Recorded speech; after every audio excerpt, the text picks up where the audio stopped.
G'day, have you ever wanted to kayak fish different locations around Port Phillip Bay? This video is all about kayak fishing at Princes Pier in Port Melbourne.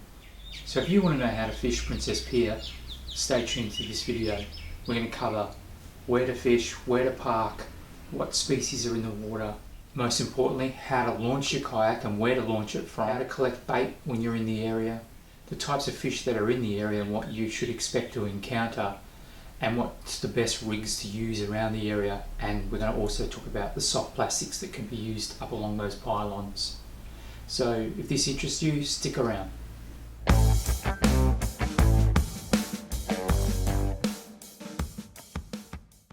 G'day viewers, I'm Rob and welcome to the Hook in Mouth Tackle YouTube channel. This is the first video in a series which Hook in Mouth Tackle will cover kayak locations around Port Phillip Bay.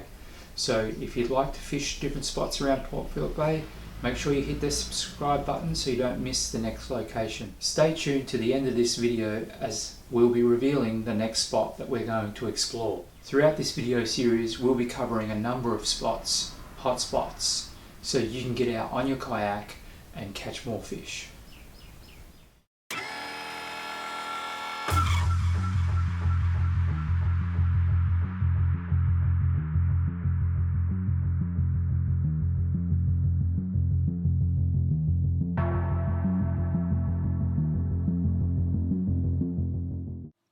Princes Pier is located at the furthest northern point of Port Phillip Bay.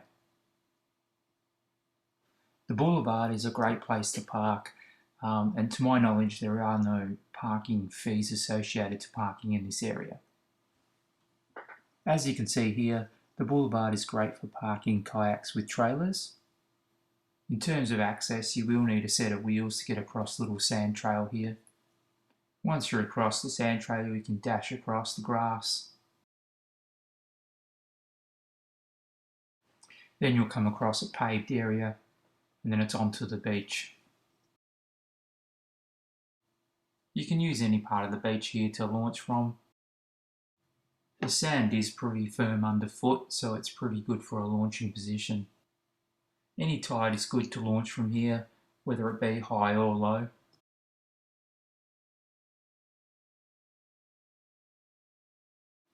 Another advantage of fishing in this area is that you can go underneath the bridge on a lower tide, and you often will find crabs for bait here, and sometimes you even will find some bass yabbies.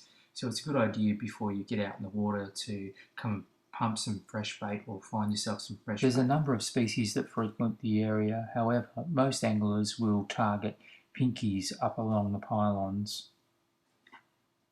In and around the area highlighted, you'll find a number of weed beds in amongst sand patches, which is the ultimate ground for flathead.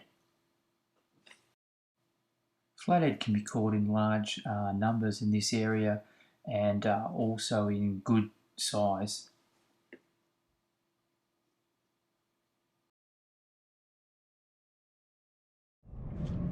All right. Woo. Yes. Oh yes. Look at the size of this guy. One of the other species you can find around this area are mulloway. So it will pay to keep a little bit of heavy tackle on board and some nice sized baits in case those mulloway are around. The main species that are targeted around the pylons are pinkies, and the go-to choice of tackle generally is soft plastics. There's obviously a lot of fish feeding in this area because of the structure. The main thing to look out for here is that the fish will try and run you back into the pylons and bust you off, so you've got to get them out quick. At the end of the beach is the Sand Ridge Surf Life Saving Club, and you can also park here, but as you can see here in the car park, it's not really set up for those who have got trailers. The handy part of this area, there is a public toilet. The beach area here is quite good for launching as well. Now if you're chasing flathead in those weed beds, as discussed earlier, the best bait you want to take out is a baby bottled squid. I'd also be taking out some white bait. and I'll be loading those all on some running sinkers with a size 4 hook. Alright, when you're fishing the pylons, it's a smart idea to keep with you, a big range of plastics, depending on the water conditions. So if the water conditions are murky, I'll tend to fish with something a little bit darker, which creates a good silhouette in the water. This one is a Slim Swim Calico Candy, and I find that works really well on a dark day.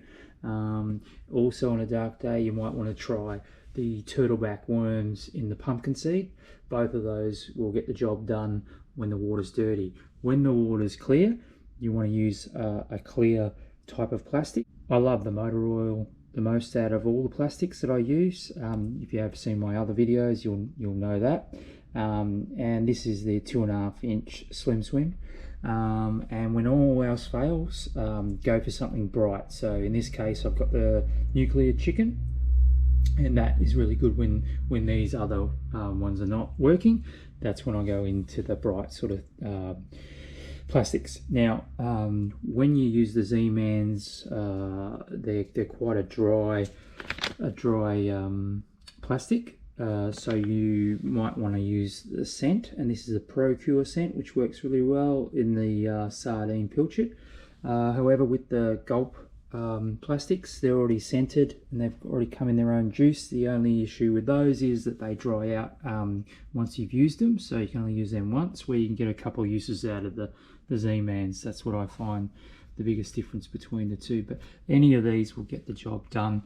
Especially around those pylons. I guess the main thing to think about is when you are fishing those pylons is that the fish will run you into those pylons, and they will try and wrap you around them and bust you off. So it's a good idea to obviously get a little bit further back from the pylons and try and drag the fish out of the pylons as quick as possible. If you've got a spot in mind that you'd like us to review, leave it in the comments below. If you enjoyed this content and you want to see more, please give us a thumbs up and make sure you subscribe. Because we've got plenty of content coming out soon.